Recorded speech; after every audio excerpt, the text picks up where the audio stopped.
A teaching method that I looked at is called check and change. The lesson objective is to use the check and change strategy to make a claim, get evidence, and revise the claim based on evidence. And this was for a 7th grade science class. The teacher verbally gives students a content-based phrase that students have to finish. Students write their answers down and then individually share out what they wrote. They share out the complete sentence. This allows the teacher to hear what the students already know about the topic before the following activity. They watch a video on the topic at hand as a class, and students get an opportunity to check and change their sentences that they wrote. This allows them to learn from mistakes and also add any evidence that supports their claim that they learned from the video. They write them down, and then students share their claims aloud again, and the teacher gives them on-the-spot feedback. She says things like, "You're right, because," and then she explains the concepts further and rephrases key concepts for a stronger understanding.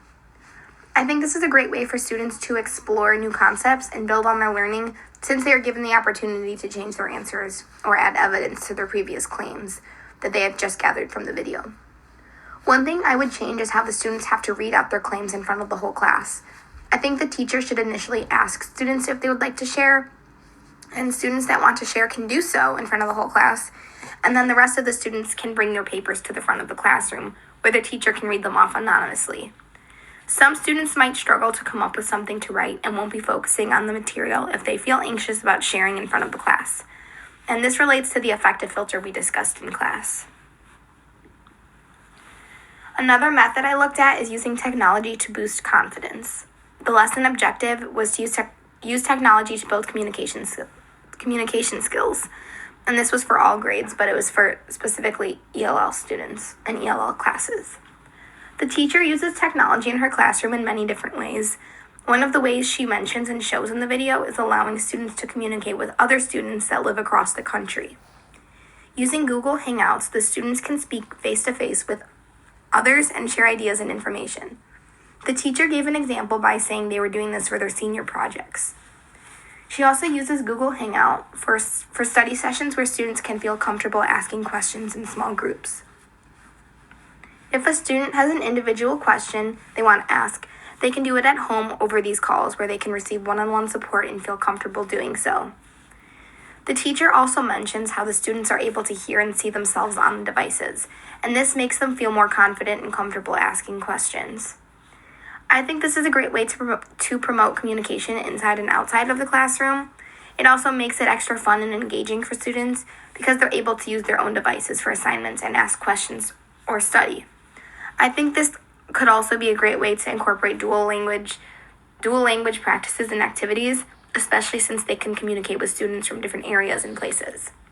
It would be a great opportunity for students to use translanguaging as they speak to others via the internet. I think it also could be cool to do a translating activity similar to those that Wright mentions in this course's textbook. He mentions having students translate audios, but it could be an interesting face-to-face translation activity if students translate over Google Hangout sessions. In this course, we have discussed meeting students' needs, and this is a great way to do that since not all students feel comfortable speaking in front of the class or speaking in person, and this gives them an alternative. Another method I looked at was teaching strategies after recess. The lesson objective is to utilize strategies to transition students back to the classroom after recess. And this video was a first grade classroom. The teacher has students gather on the carpet, and there she plays a song and tells students to stand up. The song gives prompts for the students to follow. For example, the song tells students to fly so they can spread out their arms and pretend to fly on the carpet. They can also jump or dance. They just follow the prompts of the song. As the teacher is interviewed, she says that she could tell just by looking at some of her students that they needed some more movement before getting into more academics. After the activity, she says that now she notices many of her students need to calm their bodies. She has the students sit down and lead some breathing exercises with them. Once she sees that the students are calmer, she begins her lesson. I think this activity was very effective in calming students and getting them ready for the lesson. The teacher thought of her students' individual needs, which is something we've discussed a lot in this course. This activity meets all of her students' needs because it allows students who were unable to get more movement in during recess, so if they sat on the bench or went on the swing or just sat out, to do so now, and it allows students who need to calm their bodies before starting a lesson to do that as well. How welcoming a classroom environment is to the students is very important because students will not feel safe, will not learn, and will not engage if they are uncomfortable in their learning spaces. The teacher's overall demeanor and her idea to do this activity makes the space more welcoming and fun for students. There was no translanguaging used in this activity, but if necessary, the teacher could have chosen a song that incorporated the different languages of her students. Taking pride in an English language learner. This lesson is geared towards encouraging English language learners to speak in complete sentences. When the student answers a question provided to them by the teacher, the ELL students would not always give the answer in complete sentences. The teacher would kindly remind the students that they need to give the answer in a complete sentence, as that is the overarching objective. This teaching practice of encouraging English language learners to speak in complete sentences is for second grade students. The subject area that is being used in this video is for English language arts instruction, during a read aloud with all students following along with their copy of the book. But I could see this being used in other subjects as the teaching method is just having the students speak in complete sentences. And no matter what subject you are learning, you can always keep the student accountable for speaking in complete sentences. The strengths of this teaching practice shows that allowing the learners to speak in English or Spanish can benefit their thinking and make it easier for them to work in one language and transfer it to another language. Another helpful strength of this teaching practice is the teacher allows the students to work with partners or work individually. The other strengths that this method provides to English language learners is that the positive reinforcement given to students, especially the ELLs, builds their confidence and desire to learn. It pushes their thinking in their home language and shows improvement in the willingness to try harder speaking English. Also, the teacher asks them to compare and contrast which works on reading comprehension, reading skills, remembering skills, and cognitive thinking skills. Some weaknesses of this teaching practice could be seen from a variety of different ideas. I think that a weakness could be the teacher pairs the students with another ELL in the classroom to work on partner work, so they have the option to speak in Spanish and collaborate ideas together in their home language. However, I feel that this could be harming the student because if the teacher always pairs the two Spanish-speaking students together, they will never get a chance to collaborate with other students, learn from other students, and grow from other students. Keeping the students paired together means that you aren't giving them the chance to practice their English speaking skills and communicating with other students whose first language is English. If I were to modify this teaching practice, I would go back to thinking about the idea of doing partner work. Instead of pairing the two students who speak Spanish together every time, I would give them partners who speak English to push them out of their comfort zone and grow their English speaking skills and communication skills. This relates to the course readings because we discussed how we can help multilingual learners in classrooms and what we can do to help best benefit them with their English language learning. Encouraging academic language and discussion with ELL students.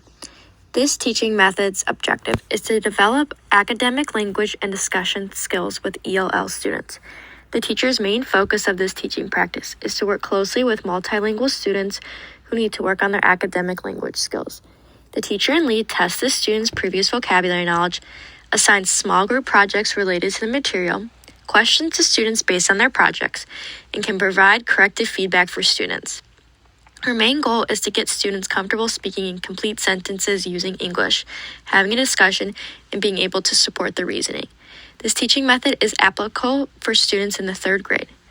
In the video, the subject area the teacher and students are focusing on is defining the terms of weather and what clothing you need for certain types of weather. This relates to using this for the subject area of science. The strengths of this teaching method can include the teacher asking the students a question and giving each student the opportunity to answer. This allows all students to get their voice heard, their opinions heard, and to allow students to practice their English speaking skills. It also gives the students a chance for them to be able to make mistakes and to be able to correct their mistakes, like one of the students did with a lesson about which coat was a raincoat and which coat was a winter coat. Another strength of this teaching method that I really liked was when the teacher assigned a project relating to the material that was being covered. She would give them a project, allowing the students to complete the project, and then when they were discussing as a group about what they had done for their project, she asked each student about their thinking behind what they were doing. This helps students be able to analyze their thinking and critique their thinking in places where if they couldn't understand their thinking behind what they chose to do, or they realized that they made a mistake, this would give them the opportunity to see this and correct their mistakes. Another strength that I really loved about this teaching method was that when the teacher was going over old vocabulary, she would show the students a visual of the words she wanted them to say. I think this is super helpful for an ELL because they know what the picture might mean in their home language and they can easily work to figure out what this word might mean in English. I think this is also an amazing benefit to those who are visual learners. I also loved how the teacher praised the student sometimes for being wrong, corrected his work, and explained to him how he can do better the next time. I think that this shows all students in ELLs that it's okay to sometimes be wrong, but it all depends on how we get up from the situation. That is what counts as a learner. Some weaknesses of this teaching method could include that while the students are being able to get in a small group, work time outside the classroom with other ELLs, that this also takes away from their learning inside the classroom, which can ultimately hinder a student's learning by keeping them from learning with the other students.